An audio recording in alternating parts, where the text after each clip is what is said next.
your birth certificate is in a fire, you can get a new one. There are ways of getting documentation. Have you ever tried to get a new birth certificate? I actually have. And yes. tell us about the process. I was able to get a real ID and a passport. It worked out. Right, but did you get your birth certificate? It was when I was in college. This was a while ago. Okay. But I mean, Because I was able to get a passport. You know, but look, I mean, And you also have resources to get it done. If you get, listen, I'm not saying it's obviously not impossible to get your birth certificate, but These it's things not happen. it's not something that happens in the blink of an eye. It's not. You sometimes have to go to county officials, even hospitals, to try to get the records. It costs money. In today's video, Abby Phillip shuts down Lydia Moynihan on Newsnight with Abby Phillip. So as Lydia Moynihan defends the SAVE Act and stricter proof of citizenship requirements, Abby zeroes in on the real question: who actually bears the burden of these rules? Because on paper, just show proof sounds simple, but in practice, millions of Americans don't have easy access to birth certificates, passports, or in-person government offices, especially those in rural communities, lower-income households, and older voters. Abby pushes the conversation beyond slogans and into logistics, history, and the real-world consequences of putting new hurdles in front of voters. Let's dive in and watch how Abby Phillip obliterates Lydia Moynihan on Newsnight with Abby Phillip. We are back, and we were just discussing the SAVE Act and the new citizenship requirements that it would put into place. Now, the big issue, as I was saying right before the break, is not just should there be citizenship requirements, but also how they are supposed to happen. One of the problems is the distances people would have to travel in order to produce this citizenship requirement in person. If you live in Arizona, from Colorado City, Arizona to Mojave, Arizona, the elections office there, it would take 8 hours round trip to go and produce the documents that you would need to produce. And I actually wonder if Republicans, maybe they do know this, but they understand that this probably won't pass, should not be more worried about this. Look at the top 10 states where the lowest percentage of people have passports. They're all Trump voting states, every single one of them, from West Virginia to South Dakota. These are all states where more than half of the citizens don't have passports. And so if they don't have passports, they would have to produce a birth certificate. That's going to be a barrier to a lot of these voters who are probably Trump supporters. Well, look, I think we have a lot of faith in people that they can figure it out. People are smart. I think we have faith in our constituency. And I would also note that the act does allow some discretion to the states. And there's incidents that happen all the time. What if your birth certificate is in a fire? You can get a new one. There are ways of getting documentation. Have you ever tried to get a new birth certificate? I actually have. And yes. Tell us about the process. I was able to get a real ID and a passport. It worked out. Right, but did you did get not get your birth certificate? It was when I was in college. This was a while ago. Okay. But I mean, Because I was able to get a passport. You know, but look, I mean, And you also have resources to get it done. If you get, listen, I'm not saying it's obviously not impossible to get your birth certificate, but These it's things not happen. it's not something that happens in the blink of an eye. It's not. You sometimes have to go to county officials, even hospitals, to try to get the records. It costs money. Let's start with birth certificates. Roughly 5 to 7% of Americans don't have ready access to one, according to estimates from voting rights groups and state records data. That might not sound huge, but in an electorate of over 160 million voters, that's millions of people. And replacing one isn't always a quick online click. In many states, it requires notarized forms, processing fees, mailed applications, and weeks of turnaround time. Fees can range from $10 to $30 per copy, which may not sound like much, but for lower income voters, especially seniors on fixed incomes, it's not nothing. Then there's the geographic issue Abby mentioned. In rural states, county election offices can be hours away. The US Census Bureau reports that nearly 60 million Americans live in rural areas. Public transportation options are limited or non-existent in many of those places. An 8-hour round trip isn't hypothetical, it's very real for people in remote parts of Arizona, Alaska, Montana, or Texas. Taking a day off work, paying for gas, arranging childcare, those are real barriers. And passports, only about 48% of Americans have one, according to State Department data. That means more than half the country does not, and the states with the lowest passport ownership rates tend to be more rural and lower income, not just blue city voters. So the burden wouldn't fall neatly along partisan lines. It would hit working class and rural communities hard too. There's also historical context here. The Supreme Court in Crawford v. Marion County upheld voter ID laws in part because states offered free IDs and alternative options. Even then, studies from the Government Accountability Office found that turnout dipped modestly in certain demographics after strict ID laws were implemented. The drop wasn't massive, but it was measurable, particularly among younger voters and low-income citizens. And here's the thing. Documented cases of non-citizen voting at the federal level are extraordinarily rare. It costs. I think that all I'm pointing out. But that would be Hold on true a for second. getting a driver's license? Hold on a second. it's not. No, It's not true of getting a no, driver's it's not license. the same. It's not. First of all, it's not true of getting a driver's license. You can get a driver's license that is not a real ID, that does not require your birth certificate. But also, let's talk about real ID for a second. Do you remember how long it took for real ID to actually become a thing in this country? Mm-hmm. It took 17 years because it kept getting pushed back because people couldn't do it in. But we not only implemented that- it, and it's But not only- 17 but not only- years. but not only that- 17 years later, and it's But not. people figured it but out. hold on, Maybe we but- should expect but more you know people. What? Even to this day, you go to the airport, and because so many people don't have real IDs, they're like, all right, you can fly with one. You just have to pay us $45. But not only that. I mean, people don't even understand the cost to the states. It's as if people just see something and they're saying, oh my God, we need to tighten up voting parameters to keep illegals or whatever from voting. But people don't ever turn the page. And when we're talking about turning the page, there's one thing that's very tangible. When you talked about, people getting driver's license or the states that have voter ID, what those states also did was make those identification cards free. They had to. They had to waive it. That cost states millions of dollars to implement. They should hear, by the way. I agree with you. They actually will have to shut down systems because you cannot do this online. We're talking about people driving and doing this.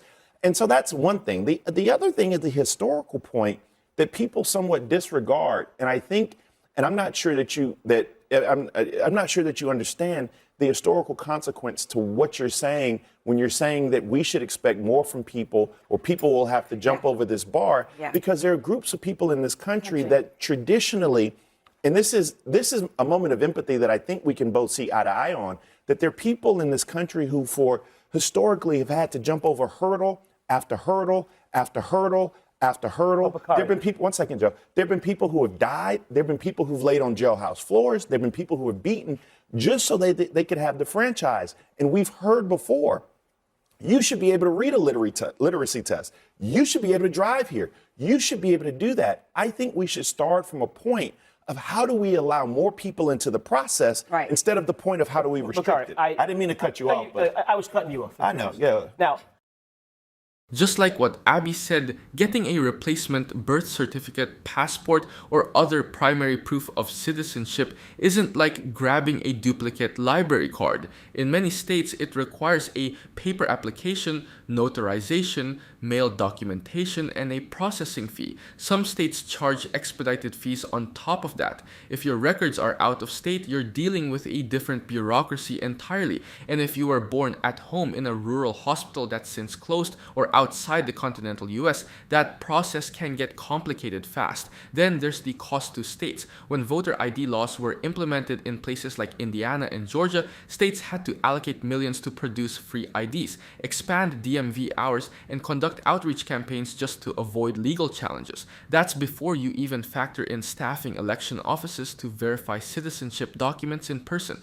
According to the Brennan Center, implementing strict ID and documentation systems can cost states tens of millions over time. That money doesn't appear out of thin air, and the Real ID comparison actually strengthens Abby's point. Congress passed the Real ID Act in 2005. Enforcement deadlines were pushed back repeatedly for nearly 2 decades because states weren't ready and residents weren't prepared. Even now, federal agencies have extended compliance deadlines multiple times because millions of Americans still don't have compliant IDs. If it takes 15 plus years to fully implement an ID system tied to air travel, expecting immediate universal documentation for voting is ambitious at best. The historical piece Bakari hints at matters too. Literacy tests, poll taxes, and understanding clauses were all framed as neutral standards at the time. They were justified as reasonable expectations. The problem wasn't the surface logic, it was the unequal impact. Even small procedural hurdles can disproportionately affect low-income voters, elderly voters, rural residents, and people who move frequently. I've known you a long time. Sure. I didn't know you in 2011, 2012 when you were state senator. Right. I imagine you had the same arguments, the same conversations as South Carolina implemented these similar voter ID laws. I imagine some of the things you said tonight, you could have said verbatim back then. True. And the net result, and then undeniable, the net result is that turnout increased in South Carolina after voter ID laws came in. It went from 56% to, I think, very 65% and then 61%. in the weeds, very in the weeds. Many of the states that have passed voter ID, I mean, one of the most stringent, if you look at ALEC, you look at all this stuff, Indiana was the first state to pass voter ID. What they did, though, however, was they allowed you to utilize things like a utility bill. They allowed you to utilize things like a college ID. Right. So there were other mechanisms in place. So my point is, why are we tightening this noose around people when just simply why can't we do it online? Why can't you do it online? People want this. I think the polling so you're telling people that they're wrong? I think yes. People are saying they support voter ID. The SAVE Act is very different. And when you say leave it to the states, I mean, this is what happened when they gutted voting rights. This is what happened. If I'm going to leave it to states like Arizona, Georgia, when Brian Kemp was in office in Georgia, if you're going to leave it to states like that, the voter turnout increased, right? That did happen. It went from 1.1 million people in one gubernatorial year. It went from 1.1 to 1.9. That's almost double. Tiffany, literally almost double the amount of people voting. Okay. No.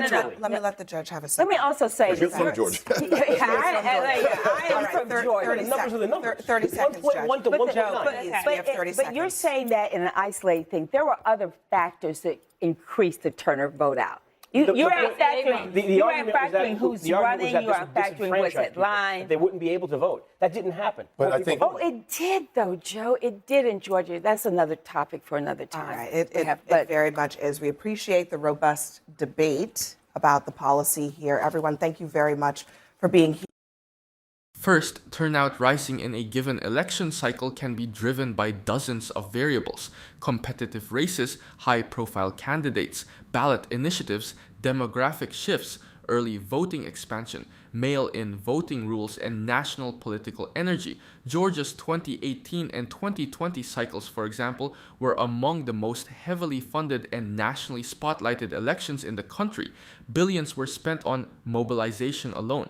That kind of surge environment can increase turnout overall while still masking barriers for specific groups. Second, academic studies on voter ID laws show mixed but measurable impacts. Research from the Government Accountability Office found that certain strict ID laws were associated with modest but statistically significant declines in turnout among young voters, black voters, and newly registered voters. The drop isn't always dramatic, but it's there. And it doesn't disappear just because overall turnout increases during a heated election year. And the Indiana example Bakari referenced matters. When Indiana passed its voter ID law, it included alternative mechanisms and free ID programs to withstand legal challenges. That's very different from requiring in-person proof of citizenship with limited online options. Expanding flexibility reduces friction. Tightening documentation requirements increases it. There's also a key distinction between voter ID and proof of citizenship laws. Most voter ID laws require identification. Proof of citizenship laws require underlying documents like birth certificates or passports.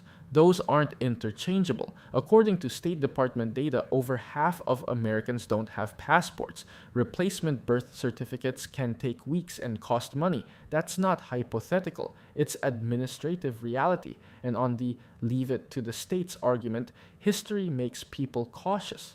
After Shelby County v. Holder struck down parts of the Voting Rights Act in 2013, several states quickly enacted changes to voting rules that federal courts later found disproportionately affected minority voters. Pause. Are you getting tired of getting half the story from biased news sources?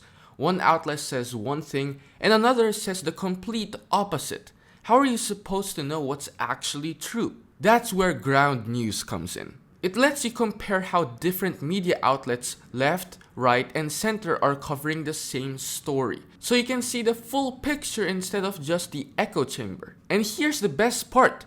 Click the link in the description and get 40% off the Vantage tier, which gives you even deeper insights into media bias and political trends. Stay informed, think for yourself, and check out Ground News in the description down below.